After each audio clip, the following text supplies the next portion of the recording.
Voici la piscine de refroidissement dans laquelle sont stockées les 1533 barres de combustible, une matière hautement radioactive contenant de l'uranium, du césium.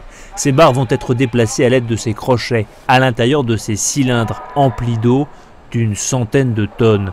Le tout sera transporté par camion dans une autre piscine plus sûre, 100 mètres plus loin.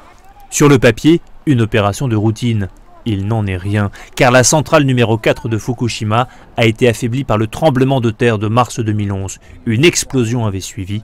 Certains petits débris sont encore au fond de la piscine, tous n'ont pas pu être retirés.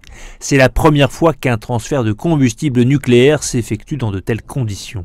Deuxième difficulté, la piscine est située à 30 mètres du sol, ce qui complique les opérations. Il faut éviter les chocs entre barres de combustible. Troisième difficulté, les séismes chroniques au Japon qui pourraient compliquer le transbordement de la matière nucléaire. Un expert américain présent sur place se dit très confiant dans le dispositif. TEPCO, l'opérateur de la centrale, prévoit au moins 1 an pour retirer le combustible usé de la piscine numéro 4. Ce n'est évidemment qu'un début, il faudra ensuite récidiver pour les piscines des réacteurs 1, 2 et 3 encore plus endommagés.